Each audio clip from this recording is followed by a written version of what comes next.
Hi, everyone. Welcome back to the Change Your Mind podcast, where we explore personal development, spirituality, and science. I'm your host, Kris Ashley. I'm really excited for today's guest. Krista's joined me all the way from Mexico in a remote mountain area, so we're going to have a really cool conversation. First, a couple quick announcements. Head over to the links in the show notes. You'll find ways to connect with Krista, ways to connect with me. You'll find ways to sponsor the podcast, ways to purchase my book, Change Your Mind to Change Your Reality. It was endorsed by 3 people from the film The Secret: Bob Doyle, Marcy Shimoff, Michael Beckwith. You'll find ways to find free downloads. What else is there? Courses, coaching. And as always, this is part of Los Angeles Tribune Podcast Network, so come check us out. What if the one thing keeping you stuck is the way you think?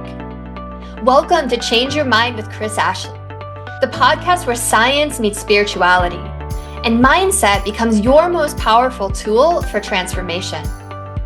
I'm Kris Ashley, author of Change Your Mind to Change Your Reality, trainer, speaker, and lifelong seeker. For years, I battled trauma, depression, anger, chronic illness, low self-worth, and the weight of old stories.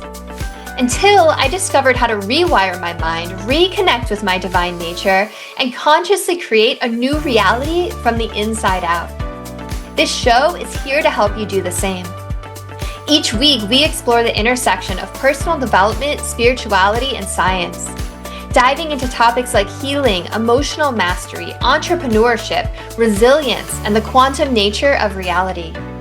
You'll hear powerful stories, gain practical tools, and real conversations that will help you change your perspective, get unshakable confidence, and live the vision your soul has always known is possible. Whether you're navigating a major life shift, building your dream business, or seeking deep healing and alignment, you're in the right place. So if you're ready to break through, take back your power, and create a life on your terms, this is your moment. Let's break free from the patterns that hold us back, awaken to who we truly are, and rise. Your transformation starts now.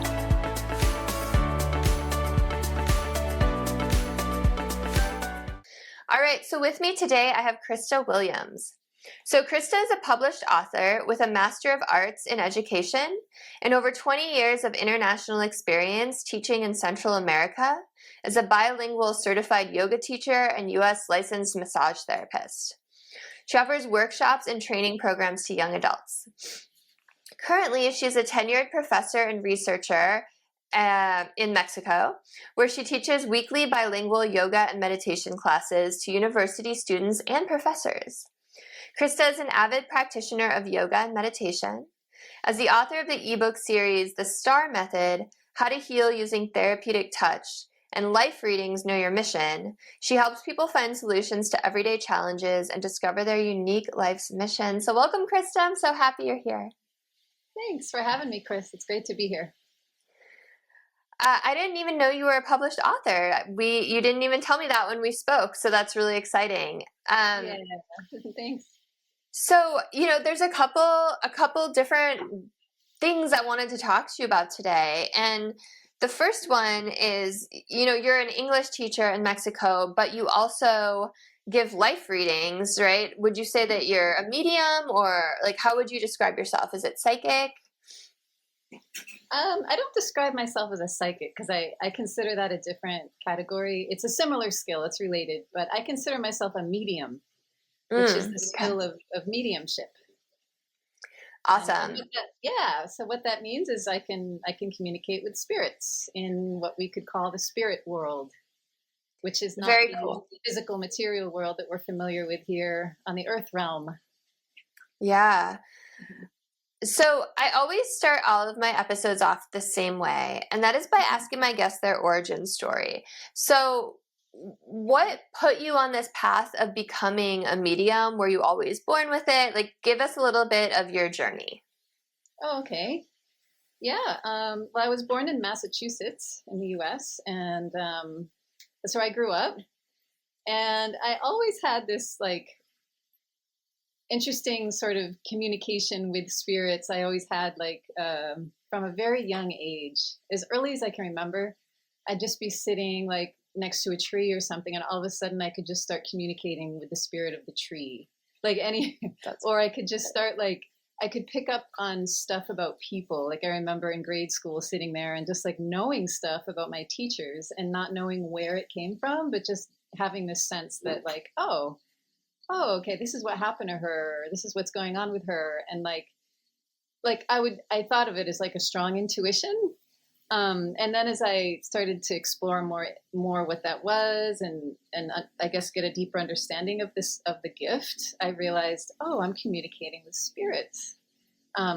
So growing up in Massachusetts, I had a pretty, normal, like suburban life. I went to college near Boston, in a suburb of Boston. And then I decided to go on and get my master's degree, because I've always really loved learning. I've always loved school. I was like super into like my studies, always straight A student. And I just love learning. And I knew from a young age that I wanted to be a teacher. And so that's what motivated me to get a master's degree. But I traveled. I decided to leave Massachusetts, the East Coast, and travel westward. I kind of did like, the pioneers, pioneering journey of like gradually going further and further west. So I went and got a master's in southern New Mexico, right on the Mexico border. And I just felt like really drawn there. I always, as soon as like I realized that avocados were from Mexico, I was like, oh, that's where I want to live.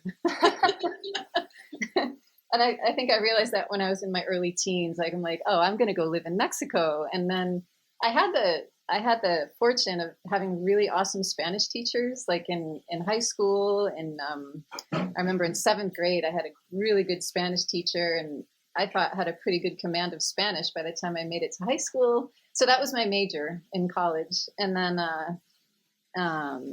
so my master's degree was bilingual education, which pretty much qualified me to go anywhere I want in Central and South America and be an English teacher.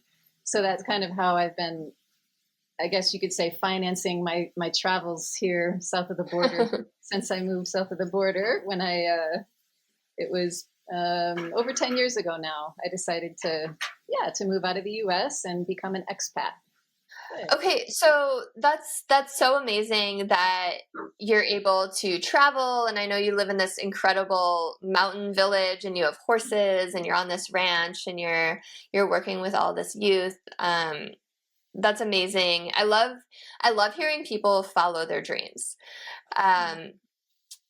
So I want to talk a little bit about the mediumship at first.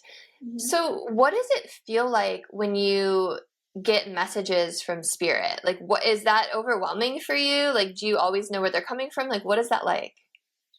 Yeah, it varies. It really depends on the circumstances, and emotionally, where I find my emotional state has a really big impact on like the kind of messages that I receive. Often, like if I'm in a really challenging situation in my personal life, like the kinds of messages that come through from spirit, depending on the person I'm connecting with, if it's someone who's requesting a reading, or if it's just a spirit that I'm picking up on randomly, like as I'm going shopping or waiting in line at the bank, it really does. Like, it's almost like there's a resonance between my emotional state and the emotional state of the spirit that I'm connecting to. So to give sort of this concept of mediumship, I think I need to define it to sort of be able to answer that question. Yeah, please. Mediumship is an ability to communicate, and I believe every human being has this ability. It's just whether or not we choose to develop it or not. It's the ability to communicate with a spirit, which is essentially a person, a normal, everyday person who's died, who's now no longer in material, physical form, who's now in a spirit form, in a different realm. Now, some spirits can be earthbound, but like the majority of spirits are in some realm in the spirit realm, and there are different levels of spirit realms. So let's consider it like you die and go to what we call heaven, or what a lot of people say is heaven, is like, the spirit realms. And so they're people. That means like when I connect with a spirit, it's because that spirit wants to communicate with a human on Earth in order to work through some sort of emotional challenge they're having. There are different reasons why spirits communicate with humans. And so mediums, the gift of mediumship, I consider it like an important spiritual gift that basically it helps spirits be able to move on and progress spiritually on their journey. So it's very similar to how a doctor helps a sick person on Earth to get healthier. We're helping spirits become more spiritually advanced on their journey of evolution as embodied spiritual beings. So to answer your question, how it feels, it varies. Like sometimes it is overwhelming.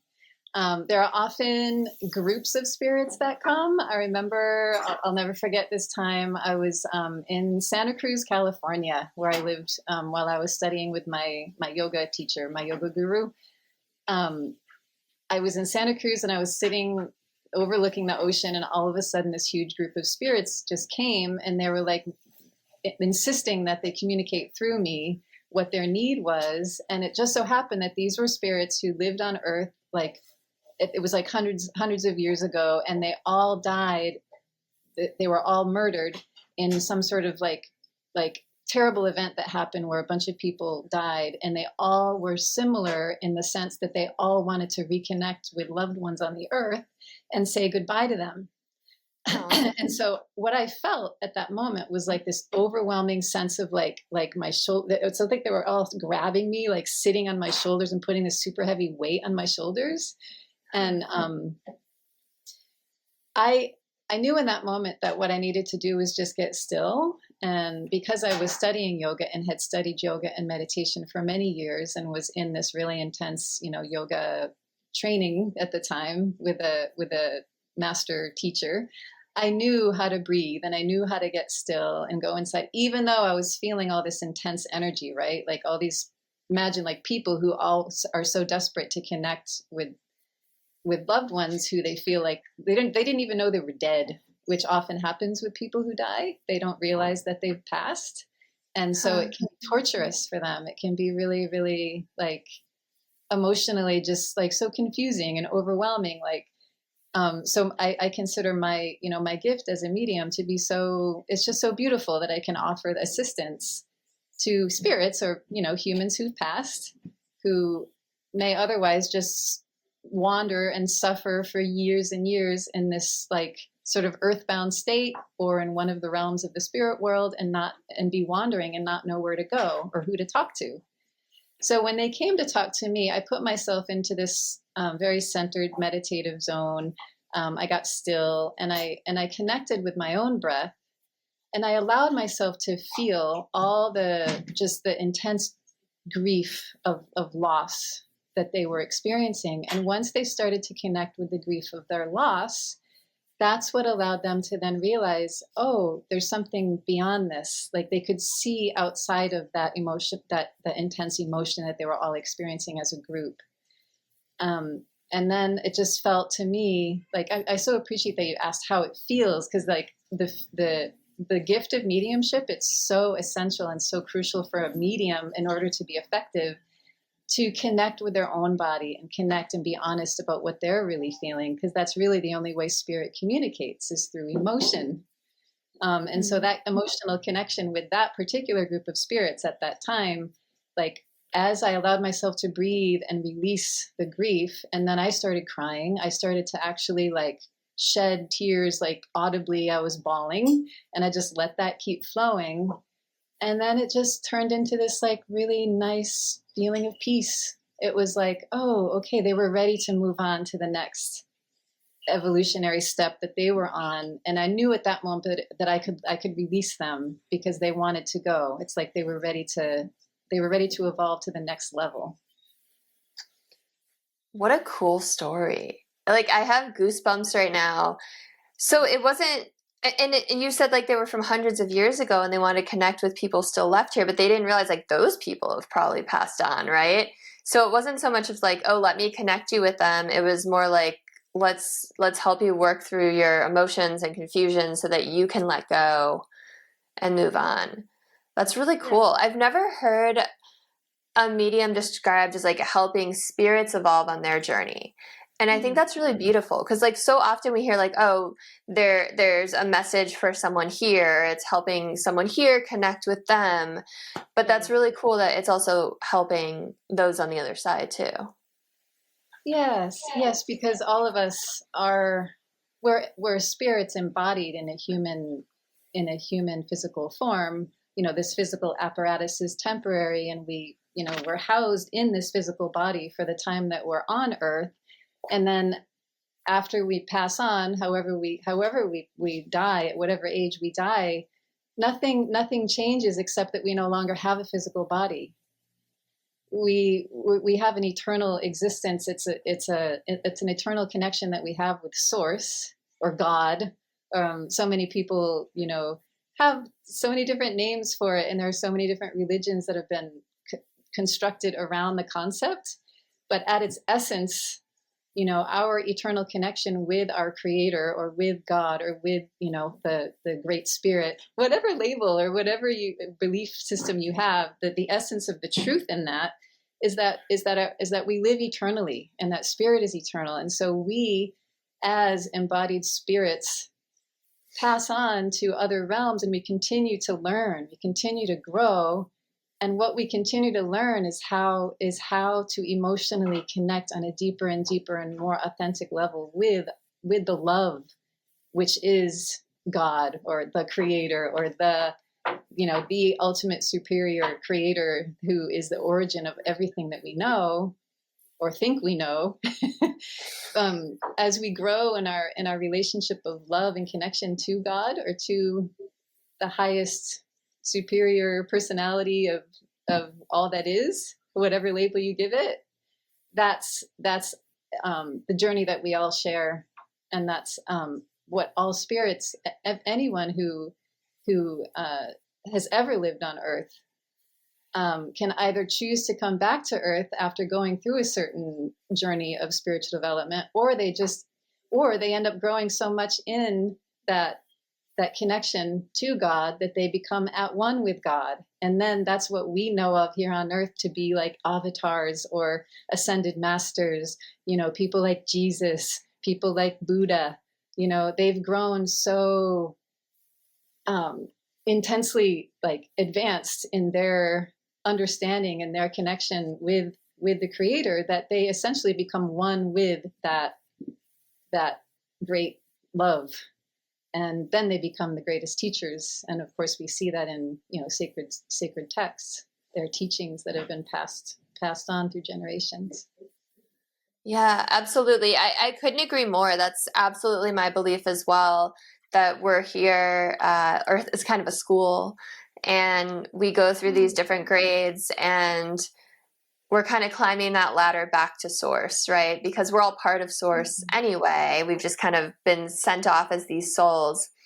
I believe that there's like more schools than Earth, though, that there's lower grades and there's higher grades, and we reincarnate, in the next grade if we're ready for that, or we repeat the Earth grade. So I guess my next question is, you mentioned like different realms of the spirit world, and I kind of think of it as like different grades or different levels. But you're also like in the place between lives a lot of time, like your spiritual home. So are you able to communicate with individual souls that are in all of these different places, or do they have to have just passed from Earth? Like, how does that work? Right. Yeah. So there's a distinction that I'd like to make between what I consider spirit and soul. Yeah. The soul. So the soul is our eternal. The soul can be defined as it's our same essence of who we are. So we are soul and we are spirit. And so my spirit is different from my soul in the sense that my soul contains all of my emotions, my memories, my experiences, my desires. It's like the seat of emotion. It's our passions, our drives, our intentions. all of our experiences are like eternally recorded into this soul essence of who we are. And the spirit is the vehicle through which we evolve through what you just said is like the ladder, or we could call it realms, or universes. There are different words that I've heard it defined as, explained as like realms or steps along the path that the spirit evolves and takes us through in what's considered a spiritual body. The soul does not have a body. The soul depends on the spirit in order to receive God's love and grow and evolve as a more loving being. And so my ability as a medium, as I said at the beginning, I can connect with any spirit who resonates with my emotion at any given point in time. So if my intention, say, is to help someone, like when I put someone on a massage table and I want to relieve them of pain in their neck, for example, and my intention is to help relieve that pain, if I close my eyes and I ask a spirit to come through who can help me and guide my hands and help me to relieve that pain, my intention being pure, I will resonate with a spirit who shares in that desire or that intention or that emotional state of being open to awareness of the physical body, awareness of the muscles in that area. Something about my desire and my intention resonates with another spirit who's available to help. So it could be a spirit who happens to be attracted to my I guess vibration or my light. Like spirits recognize other spirits by light because they don't have physical eyes, so the way they see is through light. So like, when you look at someone who's more evolved, some people say, oh, he was just radiating love and light, like like how they say that about gurus. Oh, he just radiated so much love and so much light in his eyes. It's a reflection of the soul condition, meaning like that person has evolved to the point where they have a deeper, more profound understanding of what God's love is and how to express God's love on the earth. And so my ability to connect with spirit can evolve in as much as I am willing to open myself to God's love. That's so beautiful. I love that explanation. So then I guess like a follow-up would be, you were so sweet. You sent me a life reading that came through, or a spirit, when you and I had talked before. And was that, Thank go you ahead. for giving me the opportunity to offer you that. I really appreciated you being open to receiving that.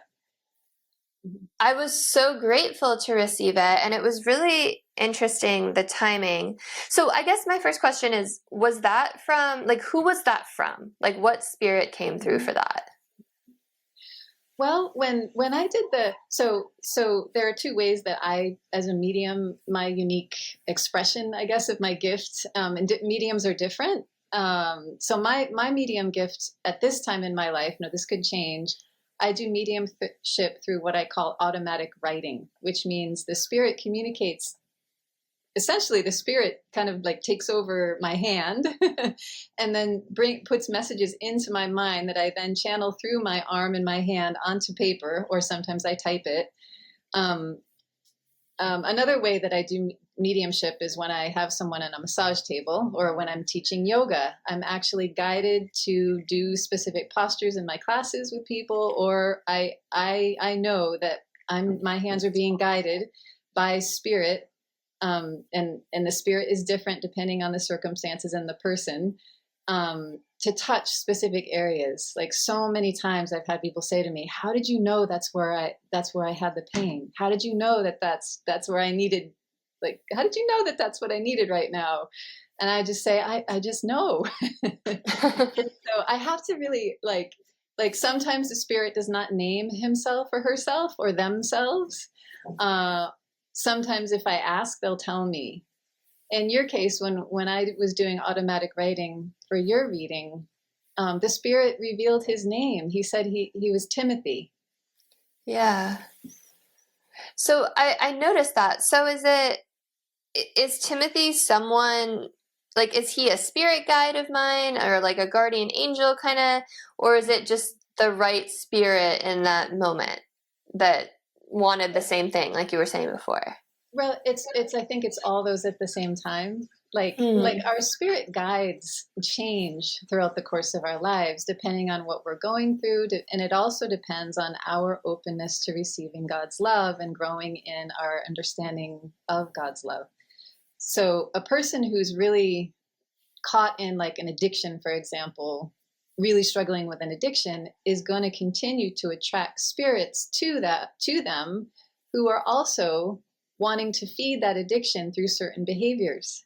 So like at the time I did your reading, whatever you're going through in your life, the spirit of Timothy, now it felt to me like Timothy was a well-intentioned spirit, like not a malevolent spirit. That's good.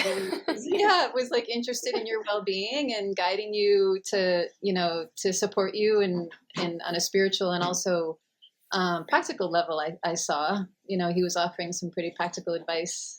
Yeah.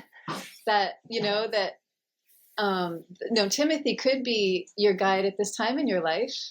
I kind of felt like Timothy came through as one of my guides, actually. Yeah, I didn't feel that Timothy is someone who's hanging around you specifically. I think Timothy is someone who was helping me to provide you with that reading. That's really interesting. I asked because one of the first lines, and I wrote you back a quick email, like, oh, part of that made me tear up. One of the first lines was like, I can't remember exactly how you phrased it, but it was like, let go of anger at people who are like no longer here. And very clearly, yes, that was a really that was the first most powerful message that just kept on coming through. And until I wrote it down, it was like very loud. I could hear it like very loud. It's clairvoyance that I have, but it's not literally like a voice that I hear. It's more like a message that's just in my head that's just like overwhelming until I actually get it out on paper or share it with the person. Mm-hmm. That's really cool.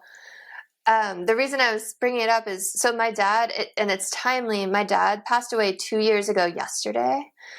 And I've had anger at him, and I didn't, like, when he was dying, I was sitting there holding his hand for 9 months while I was in hospice. Like, he was like my best friend, and I didn't show like any anger at him. He had the choice to get a feeding tube and live longer or to just go.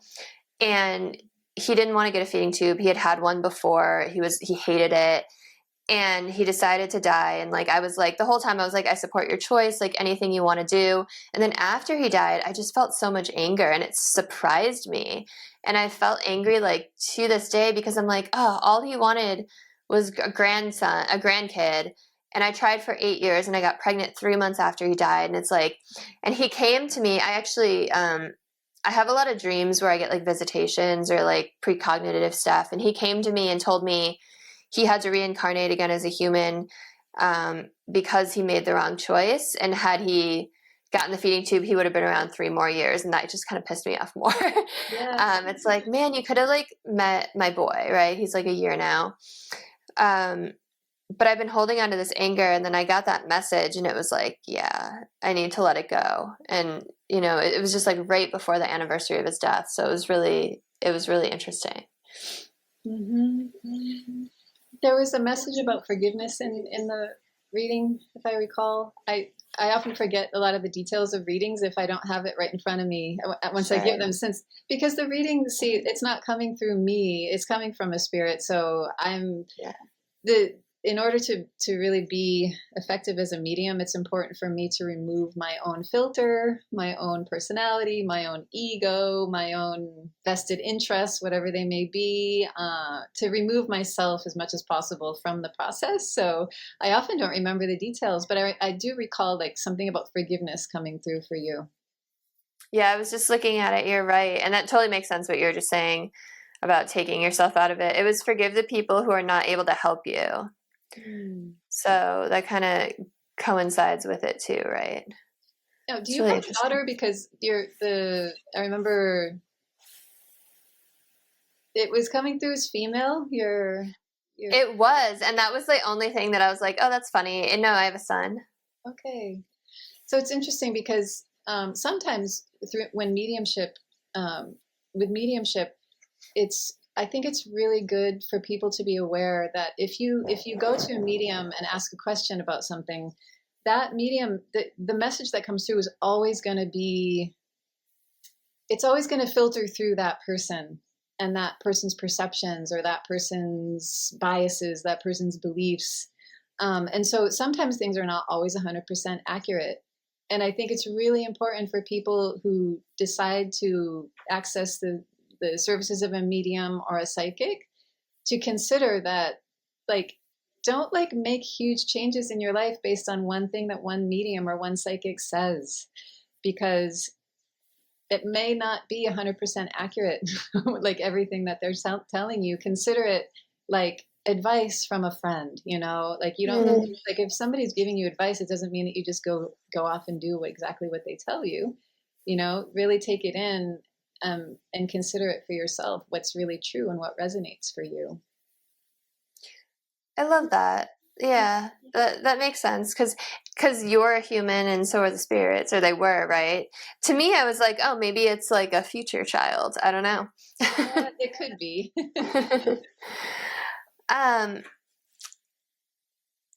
So, you know, when you're thinking about like, you know, I'm just thinking about like letting go of anger now, and just, I think it's a personal question, but it's also, I think, one that a lot of people would find helpful. Like, what has allowed you to let go of anger? Like, how do you recommend someone go about letting go of that kind of anger and forgiveness? Like, what are your best methods for doing those things?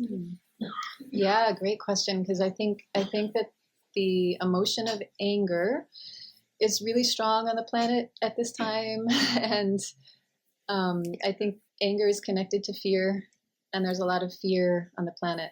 And a lot of spiritual teachers say that, you know, when humans collectively can overcome fear, then we will have heaven on earth. And I think it's really beautiful to imagine a possible future on earth where we are experiencing, you know, harmony with each other and harmony with all living things by virtue of the fact that humanity collectively has released fear.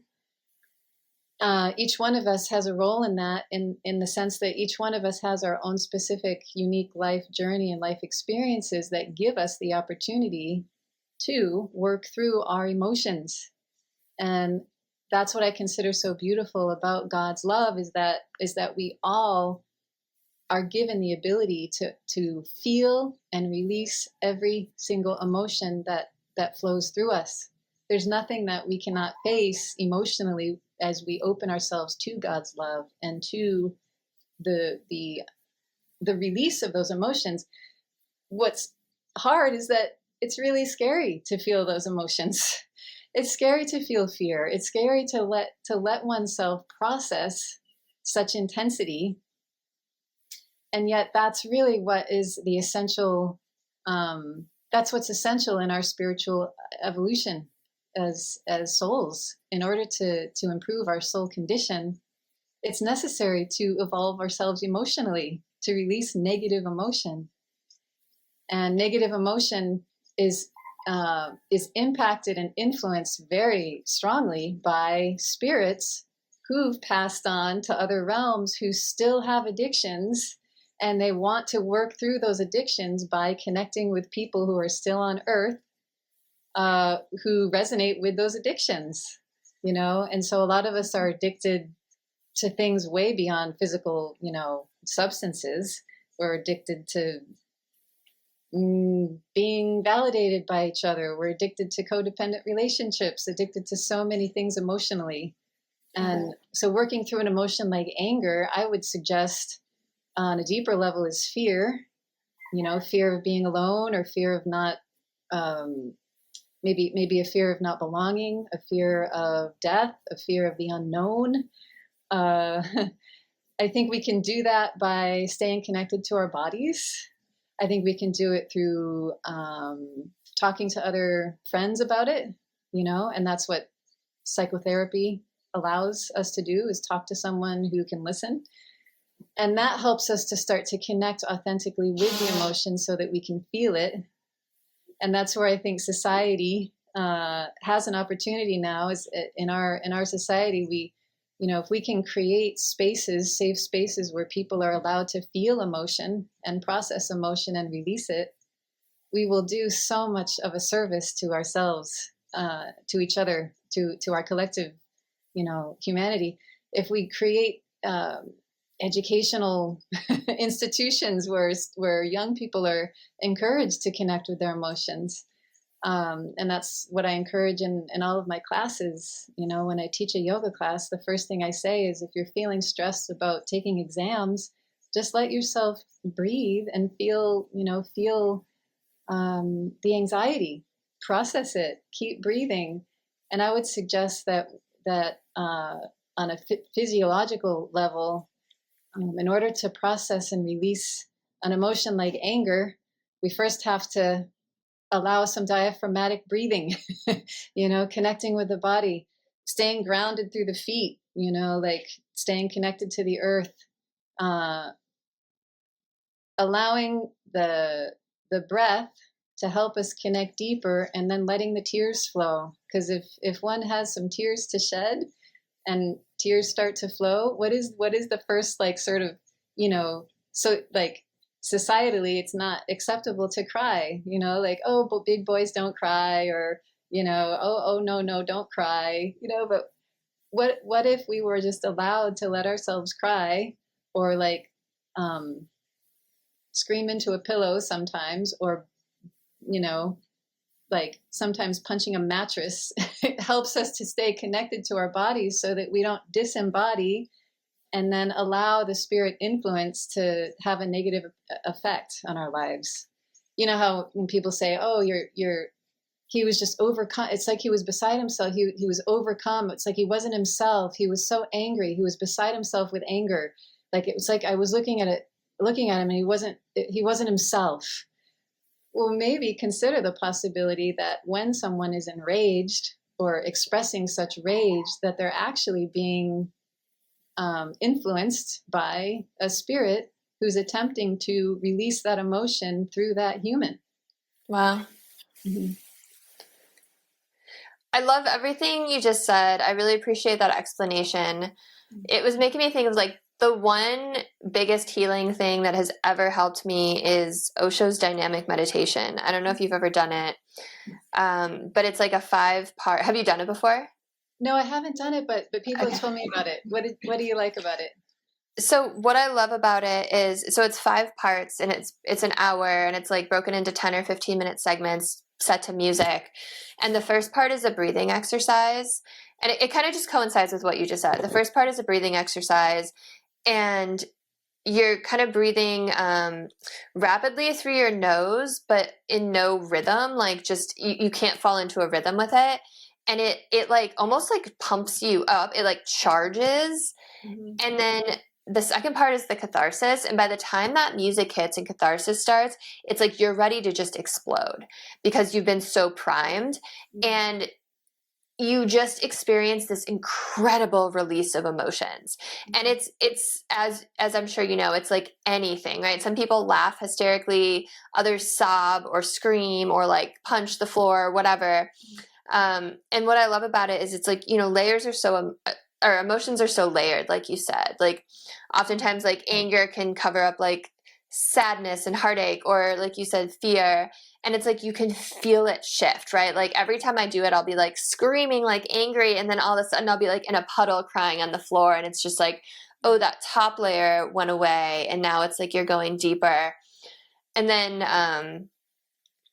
then you're very quickly brought out of it so that you're not holding on to that through the next steps. But it's such a powerful practice. But it totally made me think of what you were just doing, or what you were just saying, because it's a process that takes you through that. Because for me, sometimes And I'm totally with you. You have to feel your emotions. I write about that in my book as well. Mm-hmm. But sometimes it's hard to just turn it on. Like, because I'm just thinking about myself. I have a busy life. So many people have a busy life. I have a 1-year-old, and it's like I have to carve out time to really like set aside time for self-care. And sometimes when you're like, okay, I have this half hour to do it, it's like hard to just turn that anger on, right? Or just turn that thing on.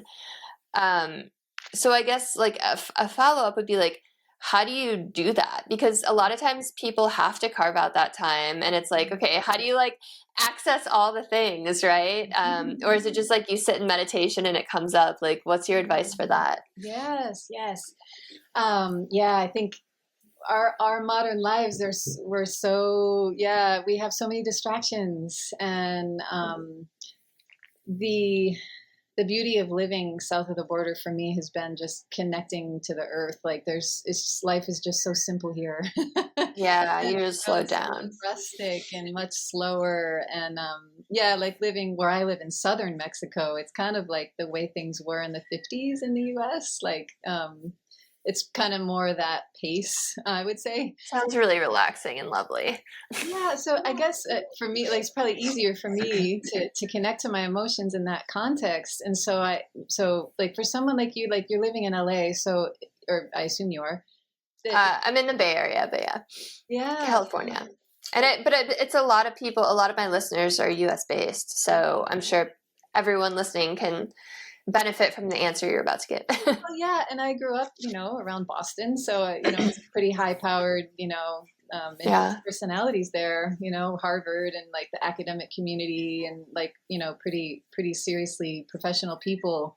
So I'm familiar with that environment, but I think when people give themselves, if they can carve out 20 minutes a day, or start with 5 minutes, start with 5 minutes. There are apps that help, like remind you, oh, it's my 5-minute quiet time, and just go. If someone works in an office and they have to be like, for a long work day in an office setting, like go and escape and put yourself in a bathroom stall, and close the bathroom door and just like be there for 5 minutes and just let yourself sit on the toilet seat, whatever you have to do, whatever gets us through the day, like sit and just breathe. Like first just start like with the Osho process, connect with the breath, diaphragmatic breathing, feel the diaphragm muscle move up and down in the torso and feel what the effect is in the body, the rib cage, the belly. Put your hand on your belly if that's what it takes to connect with the body. Because making that physical connection with the body is what allows allows awareness of what we're feeling to come through, to come into the mind. Like if we're not connected to our bodies, then it's very difficult to know what we're feeling, like to even articulate, oh, there's sadness, like I'm feeling sad. Like how do we know we're feeling sad when we're distracted and engaged in other activities? Mm. The importance of carving out time, setting an alarm if it's necessary. I'm a full-time professor. I have hundreds of students every day who take my classes, and so it's really important for me to actually like I schedule meditation time every day, and plus I teach yoga and meditation. So as a teacher, it's really important for me to stay connected to my body and my emotions, to have my own practice. So I set an alarm and I do my 20-minute meditation in the morning, quiet time before I even get out of bed. That would be my suggestion. So it's about quiet. For your advice is about quieting your mind, connecting with your body, and then those emotions kind of show up and flow, and you can kind of get in touch with them. Absolutely, yeah. And if you have the luxury of a therapist who can support you, if you find a therapist that you enjoy, talking to and seeing. Here in Mexico, it's difficult because I don't necessarily feel like comfortable speaking in Spanish about my emotions. It kind of creates a barrier there. I've tried it, and so for me, it's like I find it more effective to do quiet alone time. But some people really like support groups. Some people really like group therapy. Maybe someone feels more comfortable one-on-one in a session with someone who's safe. It creates a safe space to emote, to feel emotion. Yeah, yeah, it's so, so important, especially because emotion is energy, right? It's energy in motion. And if you don't take the time to feel those things, they stay stuck in your body and they can cause disease and they can cause all sorts of havoc in your life. So I want to bring it back a little bit to mediumship. So you kind of said like a lot of times these spirits will come to you. But what about if someone comes to you and they want a reading and they want you to connect with a deceased loved one, are you able to like call that person's spirit into existence, or is it more just like whatever spirit is hanging around that has a message? Yeah, that's where I'd like to define what's known as the law of attraction. The law of attraction states that the energy or the resonance is attracted to like resonance. So, for example, when someone says, "Oh, I want a reading because my brother died. My brother died last year, and I'd really like to connect with him." Well, depending on what the attraction is at that moment, the spirit of a spirit guide for that deceased person may decide to come and communicate, or the spirit of that deceased person can decide to come and communicate, depending on whatever resonance there is. Now that depends, of course, on the emotional space that the medium, him or herself, is in, the emotional space that the person requesting the reading is in. I mean, it can be so varied. A lot of mediums say that they're channeling, say, like Ramtha, or that they channel, the angel Gabriel, or that they channel specific angels. Now, that can be true. That can certainly be the case. I guess my advice for anyone is to be really open-minded to receive the message, but to understand that the spirit realm is huge. It's vast. It's billions of humans who have passed into a spirit realm. And so whether or not it actually is Ramtha or actually is the angel Gabriel, it really depends on the intention of the medium. It depends on the intention of the person requesting the information. And one can discern, right? One can discern the intention through the nature of the message, or what influence that spirit is trying to have on a person. I think if one's getting a message that sort of is encouraging, say, a certain course of action that could be considered questionable, like if a spirit is really insistent on taking specific action, it could be an indication that that spirit is not necessarily aligned with a message of love. Because a loving spirit who's closer and closer to an understanding of God's love has no attachment one way or another to influencing a person to do something, to take a specific course of action. Because that a loving spirit who's closer and closer and more aligned with God and more resonant with the love of God is going to respect that each of us has a free will. And so they're not going to be insisting anything. Can we get so like negative spirits can kind of hang around and influence a person, and Absolutely. they will come through to you? Oh, absolutely. The power of negative emotion, that's where I think, a lot of the spiritual teachers, they talk about, like Abraham Hicks. Have you heard of Abraham Hicks? Mm-hmm.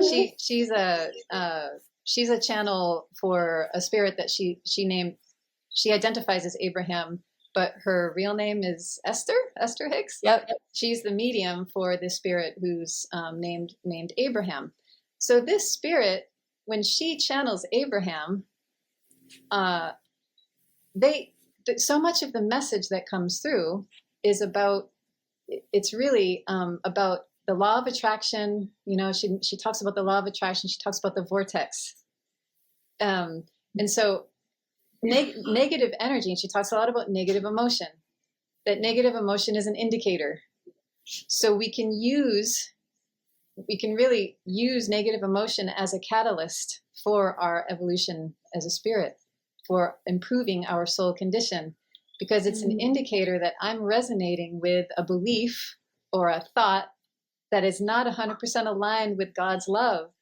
And so the spirits who resonate with me in that moment or at that time in my life are going to help me see how to release the emotion, or help me recognize the opportunity to release the emotion, and thereby open myself more to love, to open myself to a more enlightened or evolved understanding of the situation, and thereby move beyond, or what some people could consider like overcome. We overcome challenges, we overcome negative emotion, or we grow beyond, or we have a more I guess a more, I heard the word enlightenment so much, but enlightenment really is getting closer to an understanding that's closer to to the loving.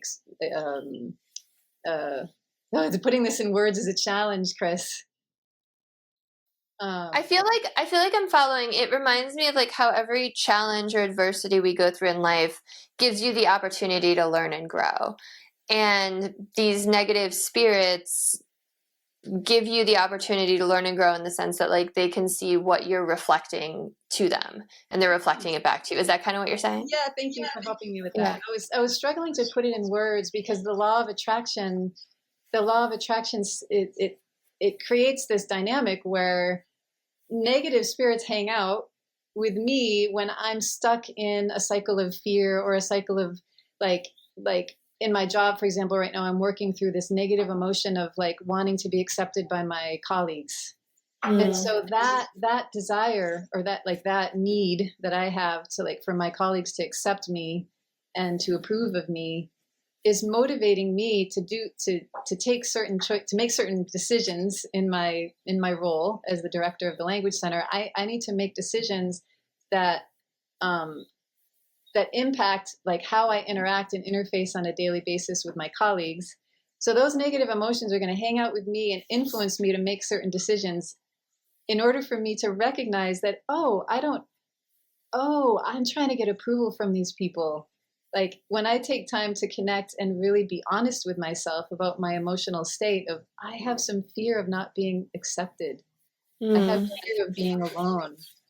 Then as I work through that fear, then those negative spirits dissipate. They decide, this person is no longer resonating. I'm no longer attracted to the energy of that person. I'm going to go find someone else to help me work through this. So then, yeah. And, no, I appreciate that. I appreciate your vulnerability too. Thank you. But go ahead. Yeah, God's love is so infinite, right? Like how can we truly conceptualize and understand how something that's infinite I can only understand from my limited point of view. So keeping an open mind in this process is the recognition of how important humility is. Like being humble in the sense that I don't know it all. I don't know how this works. Like I don't know how my body works 100%, even though we can do all these scientific studies and analyses. Totally. There's so much that we don't know. And so if I remain open to what I don't know, then I can receive information from God without an attachment to my own ego. And that's what I would say the definition of humility is, the recognition that I don't know everything. And so therefore I'm open to more insight and understanding from a higher being, or God, or a higher being. Yeah. I yes, absolutely. And I have to say, like, I love everything you've been sharing. And it's so obvious when you're talking to someone that really like walks the walk and like believes in what they're saying and like lives by it, versus kind of like, I don't know, spouts off what they may have read, or we're all works in progress, right? Like we wouldn't be here if we didn't still have like lessons to learn. But I just appreciate your humbleness and your humility and your curiosity and openness. It really comes through. So totally. Another thing I want to ask you, you mentioned earlier that like we all have these gifts, and I totally believe that too. Like all the clairs and mediumship, but you said they have to develop it. So is that something that is this something you've actively developed? And if so, how did you go about developing that? Well, Yes, I do. I do think that I've developed it in over the course of my studies of yoga and meditation. That's definitely been a method by which I've deepened uh, my connection to spirit, because I've been given a lot more opportunity than maybe most people, because I dedicate myself to teaching yoga. I have more opportunities to actually get quiet and sit and feel my body. And I guide people in that process. So, like, just by virtue of being a massage therapist and a yoga teacher, I think I've developed the gift, because as I have more and more clients, okay, gracias. Sí. As I have, the opportunity to work with clients, say, who come to me for a massage, then I develop my gifts, because the spirits who are connected in that moment, who want to communicate through me, teach me things. So every time we have spirit communication, we learn. I feel like I've learned just by continuing to be open. Yeah, I mean, I've been doing a lot of studies through other people who consider themselves mediums. I don't connect 100% with mediums who necessarily make it a business, because I don't believe that mediumship is, I don't believe it's something that necessarily can be marketed, or a service that can be charged for, like that there's a dollar value on it, because it's a gift from spirit. So I think that as soon as someone who considers themselves a medium creates a business around it, then that person is opening themselves to a lot of other influences that could then sully or compromise the authenticity of the messages that they're receiving. Mm-hmm. Yeah, that totally, absolutely makes sense. So is there anything we haven't touched on today that you really want to like let people know about, like any kind of message for listeners or humanity? Thank you for asking. Yes, Yeah. Kris. I'd like to extend a little bit of what I was just saying to give more of an answer to your question about what can people do to develop the gift. I would just like to consider, like, when people are young, like children, a lot of times parents recognize that their children have special gifts, like have a natural inclination to music or to art. Some children even talk to imaginary friends. and that I'd like to just invite people to consider, it's possible that that child naturally has an innate connection to a spirit, or to the spirit realm, and that natural gift that we're all born with, which is what I believe, that we're all born intuitive, and we're all born naturally as mediums to connect to God and to spirit, that as we grow, and that we learn, oh, it's not okay to talk to my imaginary friend, or oh, it's not okay to to talk to myself, or to tell my mom that I was talking to this invisible person. Like, I think we as adults can support young people in developing that gift by simply, like, telling them the truth, that